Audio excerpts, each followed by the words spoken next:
Salut les filles, bienvenue sur ma chaîne YouTube, j'espère que vous allez bien. Aujourd'hui on se retrouve encore pour une vidéo où je vais vous montrer comment éviter de faire un maquillage pâté. Si vous vous maquillez, vous réalisez que votre maquillage est pâté.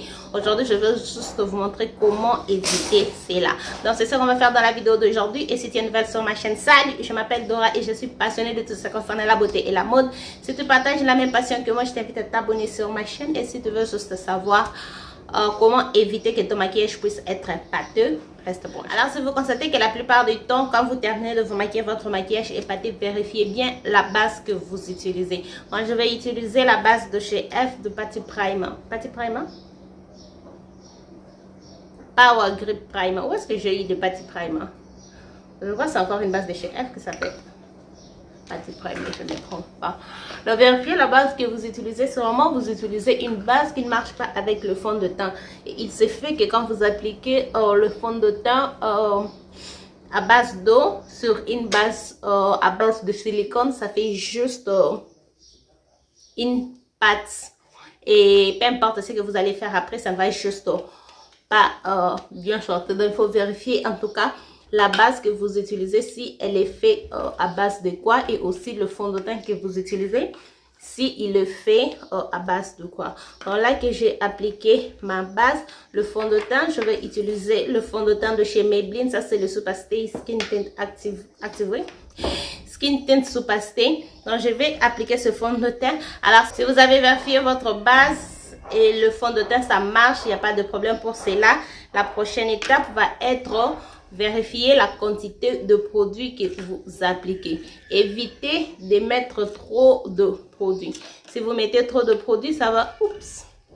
J'aime bien ce fond de teint, je n'aime pas trop l'applicateur. Alors comme je disais, je n'aime juste pas trop cet applicateur ici.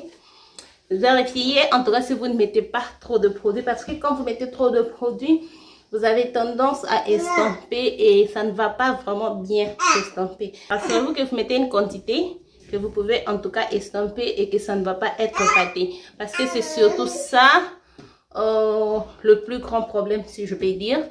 Si c'est le plus grand problème, c'est peut-être la base ne marche pas avec le fond de teint, ou soit vous avez mis trop de produits, vous avez appliqué beaucoup de fond de teint. C'est ce qui fait que votre maquillage puisse être pâté. Mais si vous avez mis trop de fond de teint, ça c'est une astuce que je vais vous montrer. Il faut juste dégrader ça avec une éponge, parce que l'éponge a tendance à absorber le produit. Il ne faut pas appliquer le fond de teint avec un pinceau. Si vous appliquez le fond de teint avec un pinceau et vous constatez qu'il y a juste trop de produits, essayez d'utiliser une éponge mouillée. Comme ça va aider à absorber tout le produit que vous avez. Vous voyez là, j'avais mis beaucoup de fond de teint et j'ai vraiment estompé. J'ai pris vraiment le temps d'estomper. On peut voir que l'éponge a vraiment absorbé beaucoup de produits. On va passer à l'anti-cerne. Je vais utiliser l'anti-cerne de chez Maybelline encore. Ça c'est le Super Stay 24 heures que je vais juste appliquer. Alors pour l'anti-cerne, rassurez-vous que vous appliquez aussi pas trop beaucoup de produits pour l'anti-cerne. Comme ça va permettre à la poudre de bien se fondre dans la peau. Parce que si vous mettez aussi trop d'anti-cerne, quand vous allez appliquer la poudre, ça va faire une texture pâteuse. Évitez juste de mettre beaucoup de produits et surtout au niveau des cernes. Et si vous avez les cernes qui sont vraiment remarquables, évitez en tout cas beaucoup de produits. Après là que j'ai appliqué l'anti-cerne, je vais utiliser ma poudre de chez Revlon. Alors comme je disais, si vous avez vraiment le cerne qui sont très visibles, évitez d'utiliser trop de produits. Évitez aussi d'utiliser beaucoup de poudre. Dans ces cas, en tout cas, je vous recommande d'utiliser le minimum de produits possible. Si vous avez les cernes que se voit beaucoup. Mais si vous avez appliqué... Oups, not this. Si vous avez appliqué beaucoup d'anti-cerne, encore une fois, utilisez une éponge, parce que l'éponge va absorber le produit excès. Et aussi pour éviter la texture pâteuse, utilisez moins de poudre. En tout cas, la solution en tout cas à ces problèmes, c'est utiliser moins de produits, utiliser moins de poudre, utiliser juste une quantité convenable de produits. Il ne faut pas trop mettre. Et surtout, il ne faut pas aussi utiliser les produits qui sont super kilos. Vous voyez comme cette poudre, elle est légère. Donc, peu importe, je ne peux pas dire peu importe, mais même si j'en mets trop, ça ne me donne pas une mauvaise texture parce que la poudre, elle est super légère. Il faut utiliser des produits légers. Si vous avez, vous n'arrivez pas à contrôler la façon où vous mettez le produit, évitez aussi d'utiliser le produit qui ont une couvrance totale. Utilisez beaucoup plus de skin tint. Vous voyez, aujourd'hui, j'ai utilisé un skin tint. Évitez d'utiliser le produit qui a une couvrance totale parce que ce genre de produit, une fois que vous en mettez trop, il n'y a presque pas de solution. La seule solution va être enlever ça et recommencer à zéro. Donc, évitez ce genre de produit. N'utilisez pas les fonds de teint qui ont une couvrance totale, une couvrance full. Utilisez le produit qui ont des skin tint, par exemple. Comme celui-ci que je utilisais, c'est vraiment un skin tint, mais qui a une couvrance. La couvrance n'est pas si... comment est-ce que je peux dire? Elle ne pèse pas le fond de teint. Elle ne pèse pas. Et ça m'aide juste à bien appliquer. Même si je mets trop, je peux facilement arranger ça avec une poche mouillée. Après, je vais appliquer ma poudre de chez Maybelline. Mais ça, c'est vraiment quelque chose que personnellement, je ne conseille pas aux gens de se maquiller sans pourtant poudrer le teint. Moi, je dis toujours qu'on se maquille, il faut poudrer le teint pour garder le maquillage pour un très long moment. Pour garder le maquillage pour un très long moment, il faut toujours poudrer votre teint. Mais si vous réalisez que vous avez mis trop de fond de teint ou votre maquillage est toujours pâté, dans ces genres de situations, je déconseille d'appliquer une poudre. Parce qu'une fois déjà que vous avez beaucoup de produits sur le visage, quand vous ajoutez la poudre, c'est comme si vous ajoutez encore... je ne sais pas ça.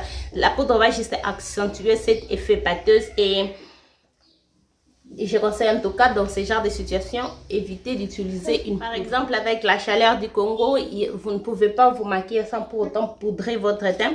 Je vais vous conseiller dans ce cas de ne carrément pas utiliser un fond de teint parce que si vous utilisez un fond de teint et que vous avez trop mis, ça donne cet effet pâteuse à la fin de la journée. Je veux juste vous conseiller carrément de ne plus appliquer un fond de teint. Utilisez juste l'anti-cerne, la poudre, sautez l'étape du fond de teint parce que c'est vraiment le fond de teint qui fait le fait pâteux. Encore une autre étape pour éviter un maquillage pâteux, c'est mettre le spray fixateur après chaque étape.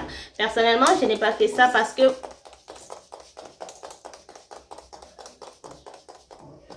moi, j'aime bien faire ça à cette étape.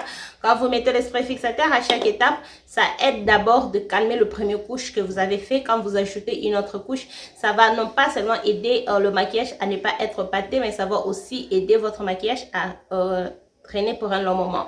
Donc, par exemple, pour cette étape ici, quand j'ai mis le spray fixateur comme ça m'aide à voir à quoi déjà va ressembler mon maquillage parce que le spray fixateur va juste fondre tout le produit que j'ai mis ensemble et je peux déjà regarder est-ce que mon maquillage est pâté, est-ce que ça va, est-ce que je dois encore bien estomper ça, est-ce que parce que c'est vraiment à cette étape déjà que je peux déjà voir le résultat final de ma base parce que ça vraiment c'est déjà la fondation du maquillage, c'est déjà ce que je fais ici. Le reste des étapes ce sont juste les étapes qu'il faut ajouter. Mais le plus important, c'est la base, l'anti-cerne et le fond de teint, l'anti-cerne et la poudre. C'est ça le plus important qui va d'abord déjà donner votre maquillage une base. Donc, à cette étape, déjà, quand j'ai mis le MAC fixe, c'est vraiment celui que je recommande. Quand je mets un MAC fixe comme ça, j'attends que ça puisse sécher. Et je veux voir en tout cas à quoi ça ressemble, ce maquillage ici. Et après, je vais continuer avec les autres étapes. Alors, je profitais hors caméra. Entre temps que j'attendais que mon spray puisse sécher, j'ai fait les sourcils. Je vais appliquer le bronzer de chez L'Oréal Infallible Bronzer. Alors déjà, à cette étape, quand je regarde mon maquillage, personnellement, je suis satisfaite avec ce que je vois. C'est juste que je transpire un peu. Il fait très chaud. Il fait vraiment très chaud. Et je transpire juste un peu. Mais sinon, je suis très satisfaite avec déjà la base que je vois. J'aime bien ce que je fais. Donc là, je peux continuer mon maquillage dans la fée parce que je sais que je n'aurai pas de feu pâteuse à la fin. Mais attention, il faut faire très attention en tout cas parce que il s'est fait que quand vous commencez aussi à transpirer, votre maquillage peut faire cet effet pâteux quand vous commencez à transpirer. C'est pourquoi il est primordial d'utiliser. Alors, je ne dis pas que le produit que vous allez utiliser ne vont pas vous aider à transpirer, mais il est primordial en tout cas d'utiliser le produit matifiant. Il faut utiliser le produit matifiant parce que le produit matifiant va un peu aider. Je vais utiliser le bronzer de chez... le blush, pardon, de chez... Est-ce que je dois utiliser ces blushs? Je l'ai utilisé hier, non? Ok, je crois que je change d'avis. Je vais utiliser le blush de chez MAC Fumée Noire. C'est celui que je vais utiliser aujourd'hui parce que celui de chez Juvia's Place, je l'ai juste appliqué hier. Je crois que je vais appliquer le 2. Est-ce que je déjà fait ça? Oh! Voilà, j'aime bien ça. Alors, comme je disais, il faut utiliser le produit matifiant parce que le produit matifiant va vous aider à matifier la peau et une fois que vous allez transpirer, la transpiration va juste faire sortir de la graisse et la graisse avec le produit, ça va juste rendre le maquillage pâteux. Si vous utilisez le produit matifiant comme moi j'ai utilisé, le fond de teint est matifiant, pardon. La poudre elle est matifiante et ça va juste aider à garder mes graisses bloquées, même si je transpire, cela ne va pas me donner une effet pas. Je vais mettre un highlight de chez Colourpop parce que je ne peux juste pas terminer mon maquillage sans pourtant appliquer le highlight. Moi personnellement, je suis encore amoureuse de highlight, j'aime le highlight, je sais que les gens utilisent le highlight. Moi, j'aime toujours ça. Je ne veux pas finir un maquillage sans pour autant mettre du highlight. Donc ça, ça ne dérange pas votre maquillage. Ça ne va pas rendre votre maquillage plus pâté ou moins pâteux. C'est juste une étape extra dans le maquillage. Donc je mets ça juste là et ça. C'est vraiment le maquillage, comme je vous ai dit, utiliser un produit matifiant. Je vais utiliser le spray. Je ne sais pas, j'ai de spray ici avec moi. Est-ce que celui-ci est là? Mais je vais utiliser. Je vais utiliser maintenant le MAC Fix Matte. Celui-ci est mat que je vais mettre. Après, je vais terminer le look avec celui-ci. Donc, je vais utiliser le je mets celui-ci une fois que ça sèche. Et puis, je mets celui-ci de chez Maybelline pour que ça matifie mon visage. Même quand je vais transpirer, que mon maquillage ne puisse pas avoir un effet pâteux. Donc voilà, ça c'est le look fini. Je viens de faire les yeux et j'ai aussi mis un rouge à lèvres.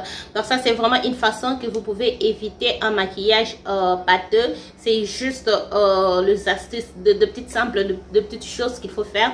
Mais juste pas appliquer beaucoup de produits. Bien regarder si l'anti-cerne, la base que vous utilisez correspond avec le fond de teint que vous utilisez.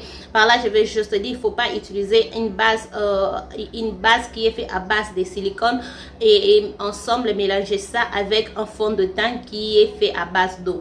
Donc utilisez un fond de teint à base d'eau avec une base à base d'eau, un fond de teint à base de silicone avec une base à base de silicone. Cela va aussi vous permettre à ne pas avoir un maquillage pâté.